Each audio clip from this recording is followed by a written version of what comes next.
Everybody, this is Daniel with Dell and Arty. Happy to have you here on my live stream Q&A session. This is not a card making session, but there's a question: Is Daniel making the card in today's live? Not this morning. This afternoon, though, in the sponsor live, I'll be doing one for Colorado Craft Company, just so you know. And it's not the one I made for the summit, so it's an extra. It's nice. It'll be beautiful. I know you'll like it. Good morning. Good morning. I see Brandy chiming in.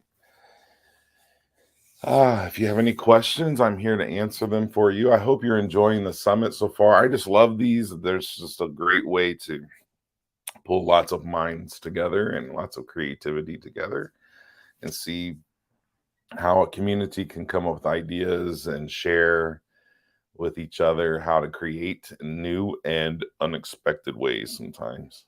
Isn't that fun? So I hope you caught on pretty easily what I did this morning in my session. If you haven't seen the session yet, you'll hear lots of spoilers here, I guess. What questions do you have for me today, my friends?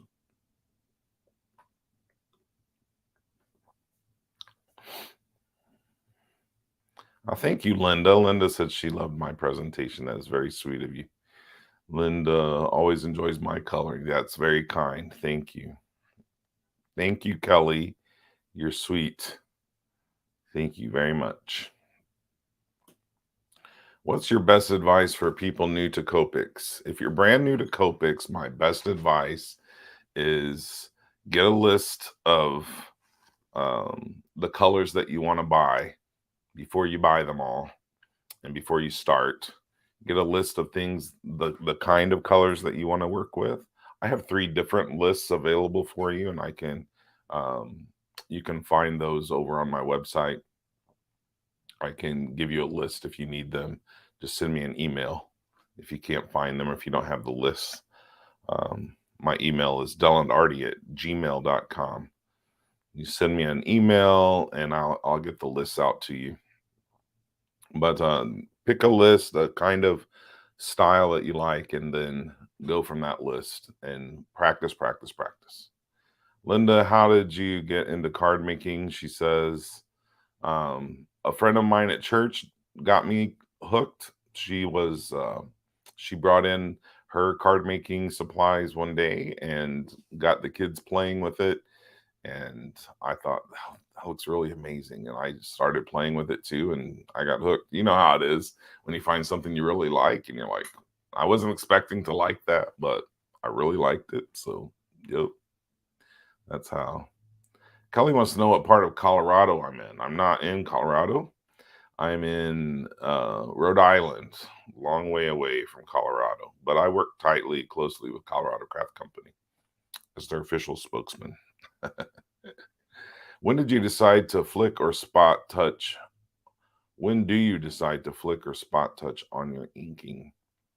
After a while, it just kind of becomes natural to see where you want to see, where you want to touch up things.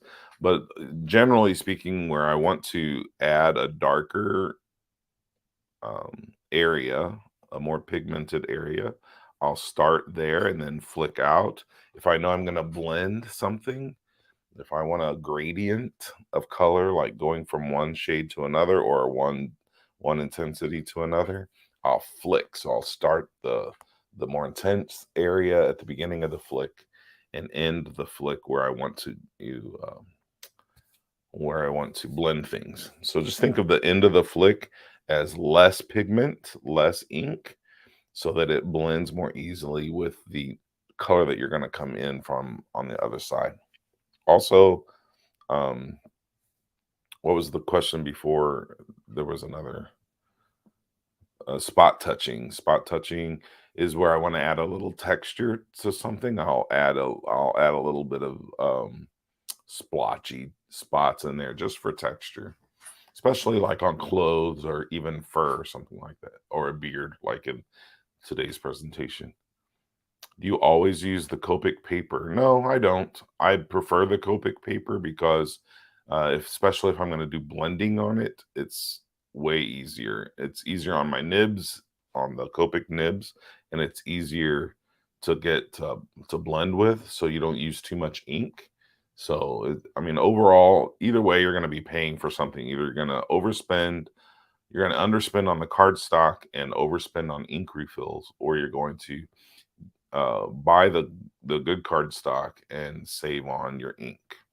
That's how I look at it. Terry says, I wanted to tell you for tying bows, look up the fork method. I recently learned this. It wouldn't work for putting through the hole, but you could glue it on top. Hey, Terry, I've done that before with the fork method. I just didn't have one handy. Yeah, the fork method's awesome. Nice work on the card. You use flicking motion to lay down most of the color. Yeah, I would say so, especially if I'm going to try to get blending done. If I'm doing the storybook style coloring with little animals from Anita Jerem, I don't use the flicking. I don't want a super blendy look. I want it to be textured, like a watercolor look with Copics. But yeah, if I'm trying to do something very blended, I will definitely use the flicking method. I don't have a lot of stamps. Can use them on images printed on inkjet printers. You should be able to use them on inkjet printers. Yeah, I mean, you may want to test the ink, make sure before you do it. But I mean, it's just a piece of paper, so try it out.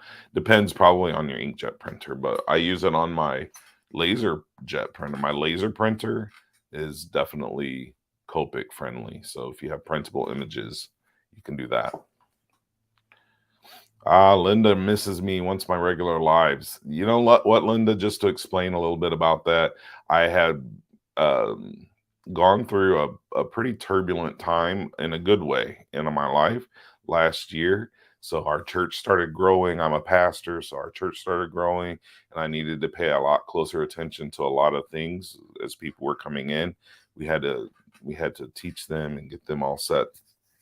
Anyway, that hasn't really changed. The church continues to grow, and I haven't been able to focus on all of my other things and that at the same time. So I believe I'll be able to get back to lives, but I'm not sure when. Kelly wants to know, what is Copics? Copics are markers. They're alcohol-based markers. So they have a little nib here on the end. On this end, that's like a flexible nib, and then they have you can change these nibs out for different kinds, but this is kind of a wedge nib, and they're wonderful for coloring. They're the crown jewels of coloring. There is one other brand of alcohol markers that I really like. They're called Sketch Marker Pros, and these are a brand owned by Ellen Hudson, and I really like them. I really, really like them. I haven't figured them out as well as Copics, their numbering system and coloring system, but I do like the feel of them. All right. How do you use the blender? Can you outline with a color and then use the blender to pull the color? No. Jody, that's a very good question. The blender pen, or the colorless blender in Copics, is not really a blender. I think of it more like an eraser. So it's just the same formula inside the other markers, but with no pigment in it. So if you want to use it, you can use it to kind of erase spots that you overdid, or you can lighten up some of the colors that you use, and they work. And depending on how well or what pigment, which number it is, which color you're using, the colorless blender can take it out or not. Like reds don't go out very easily. Susan says, can you re-explain why you decided to die cut the ornament sentiments before stamping them in your presentation? I can, Susan.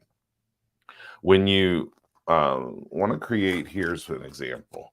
When you want to create a sentiment and you want it to be really well centered in the die cut, you can put that sentiment down or image down in your stamping platform, like a Misty or the Tim Holtz platform, whatever you use.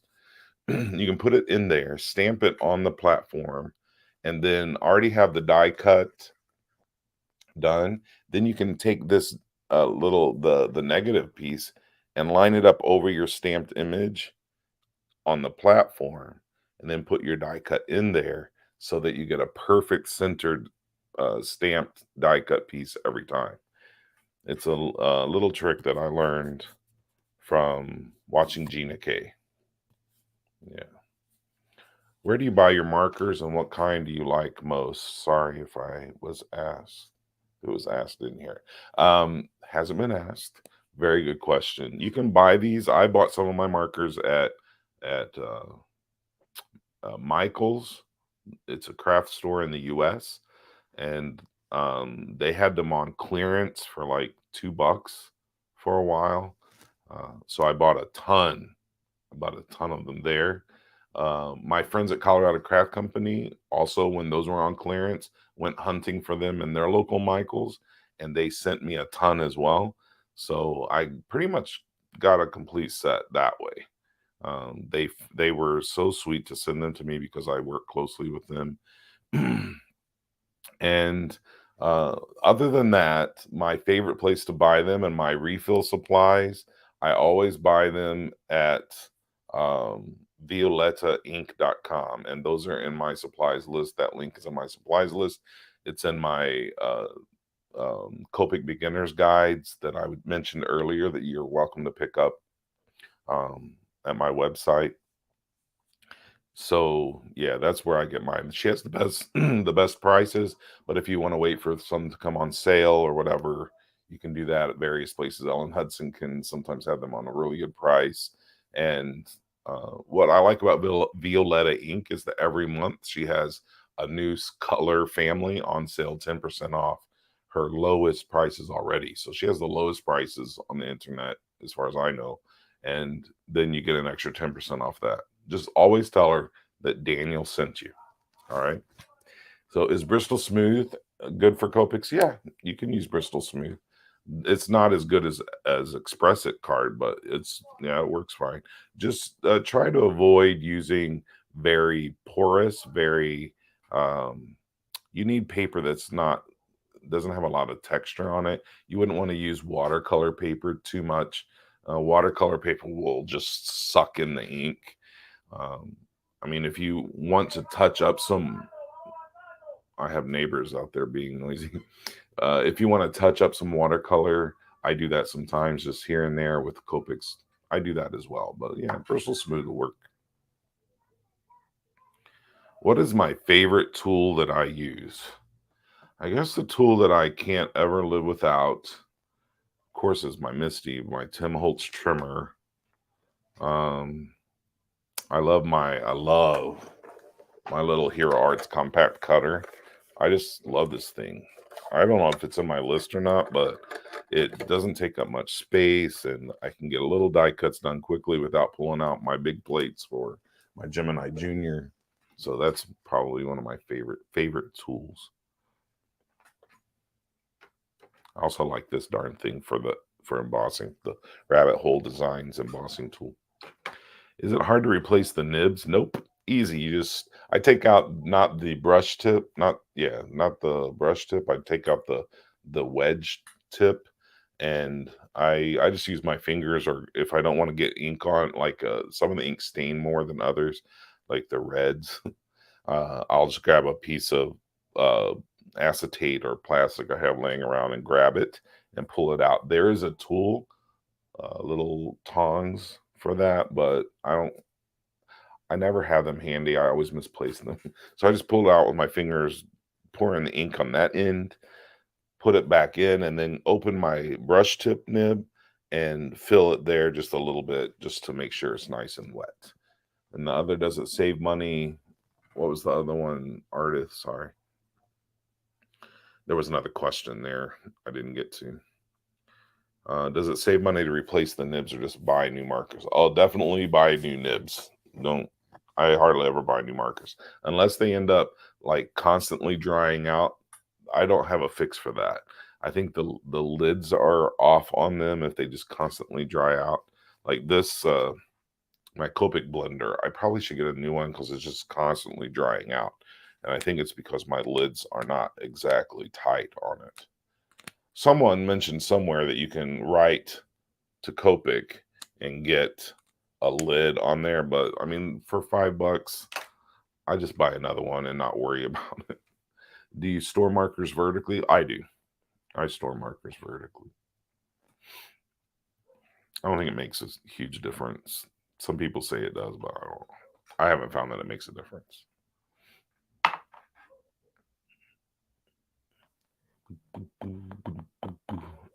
Is that all the questions? Oh, there we go. Once the Copic marker is used, can you spray? Does it dry quickly?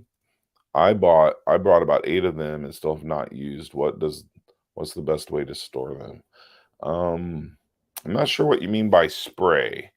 Are you talking about like adding some drops of something on it or spritzing on it? You can do that.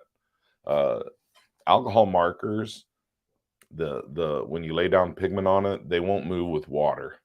So you can spray water-based things on top of it. But if you use some kind of thinner or some other kind of solvent, they will move. So yeah, alcohol, if you sprayed alcohol on it, they would move. And I just store them vertically in a cart like this. See that? And I got my tray on Etsy. And this is a Raskog cart from IKEA. What challenge or project did not go as planned? Did you learn the most from? One time I had an assignment from Colorado Craft Company on some flowers. And the magazine that they were for wanted a certain palette. And I didn't match the palette perfectly the first time. So I had to redo them. So I had to do that project several times to get it right. And what I learned through that process was that you can shade a certain color or a certain project in many different ways. And some of them look better than others. But doing it over and over again is kind of good for you. If you get bored easily by coloring the same image twice, try to learn how to switch out the colors and do it all over again and see if that helps you. Just learning technique, right? Just learning technique. Truth is Freedom says, do you have a YouTube channel? Yes, I do. It's youtube.com/DellandArty. Maybe Arty can put that up for you guys. Thank you for asking, and thank you for subscribing. Anna was saying spritzing. Yeah, you can definitely spritz on there. Yep. You're welcome, Kamado. There you go. There's my handle.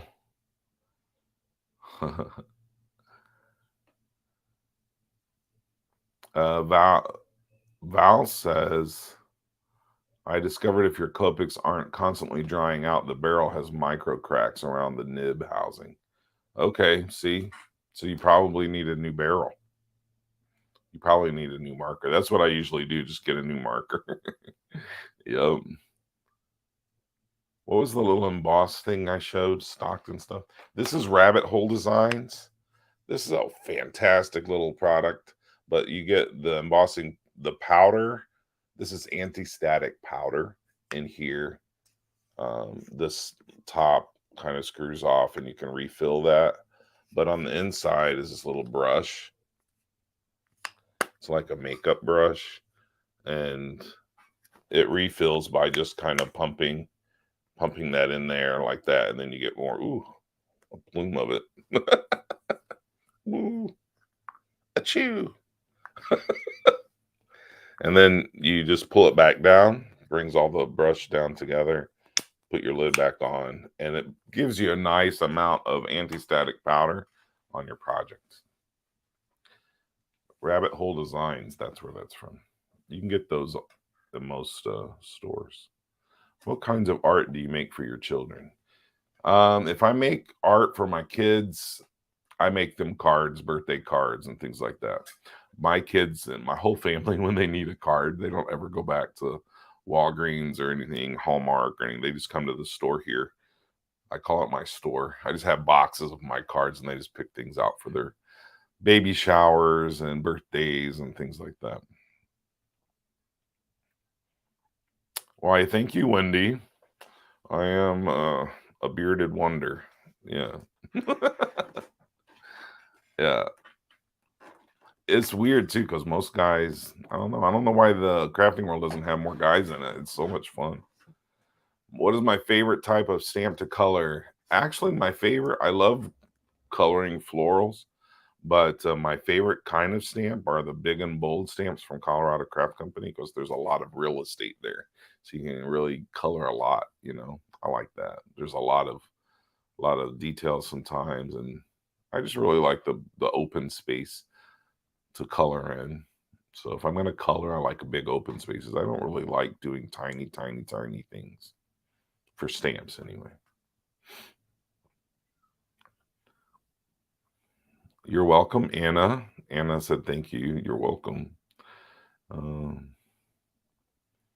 Yes, they make some great stamps. Absolutely. Colorado Craft Company is a dream. I love them. Thank you, Linda. That's my whole life. What advice would you give those new to Copic and struggling within? I would tell you this: if you love the idea of Copic markers and you would really, really like to master them, take time to do it. Just invest in hours in your crafty space playing with them. Maybe take a class. I have a class on my website for storybook style coloring. You can grab that. Um, just go to my website, dellandarty.com, and there's a link at the top that says shop, I think it's called. I can make sure that that's the case for you. Let's see. No, it says online courses. That's what it is. dellandarty.com/online-courses. And I have one course in there on Copic coloring, storybook style. And it's, if you go through my website, there's a discount. So grab that if you like. Let's try to take a course and follow along. And I think that's the best way. If you're really struggling, a course can really help you out. How do you pick colors that go well together, especially when blending colors? After a while of playing with Copics, you learn which colors go well together. But if you're new to them, you may want to just sit with your markers and try blending them together yourself, just so you can figure them out. On the other hand, if you're struggling with just picking out any colors at all, I usually go to coolors.co, coolors.co, and you can just generate color palettes there. And they actually have the equivalent for Copic markers available for you to label those palettes with. So if you generate a palette, you can go in and look and ask them to put the numbers of the Copic markers on there for you, and that'll help you with starting out matching palettes with your Copic markers. Good question, Linda. It's called Del and Arty Community. So you can go to facebook.com/ let's see, Del and Arty. Where is that? You can just go to facebook.com/Del and Arty and get to my page and get it from there. You're welcome, Sherry. Kath Freeman. I use Misty. What am I thinking? I had a brain fart there. A Misty. Yeah, Linda, tell them, go become an Arty. There was a question before that. You may have already answered this. What cardstock do you prefer for Copics? I prefer the one, it's called Express It, X-Press, and then the word IT, Express It card. That's what it's called. Marianne says, I love how you inked the color in stock, the colored cardstock. I never would have thought to do that. Yeah, you can definitely color on colored cardstock. In fact, it can actually save you ink from having to do like everything all over again. I'm going to touch on that in the afternoon. So if you want to see that happen again, look for the live for Colorado Craft Company sponsor hour. Ruth says, does the ink you use affect what you can color in with? Like with markers, watercolor pens, paint? Though I'm guessing coloring pencils can be used with all. What ink? Are you saying can you mix those mediums and color together? Yeah. I mean, you wouldn't be able to blend water-based things with alcohol markers, but you can enhance your coloring with either one of them. So if I watercolored something, sometimes I'll take a Copic marker and just add little details, or even colored pencils. And you can use colored pencils on top of Copic markers. I wouldn't use Copic markers after I've already used colored pencils, though. Yeah, I think she means Copic friendly ink. Yeah, I would. Oh, I see. I use. Yeah, you definitely want to use ink that works with alcohol friendly markers. So here's one I love: Hero Arts Intensified Black. It's Copic friendly ink. Also, you could use Gina K amalgam ink. Those are great for using Copic markers. Wendy wants to know who sells Express It. You can get that at ellenhudson.com. I think it's in my supplies list though. So look up my supplies list for my project and click that link. Use my links. Great project, Daniel. Thank you very much. Time to wrap up. All right, guys. Thank you so much for spending some time with me on this Q&A. We got another live coming up right after me, and I hope you're having a great time. Also, just want to plug in, if you're finding all of this overwhelming, don't forget to try out the VIP All Access Pass. Grab that thing, man. You're going to thank me later, because you'll be able to watch these things whenever you want. All right? Take care, and I hope you have a wonderful day. I'll see you again at 12-ish in the afternoon.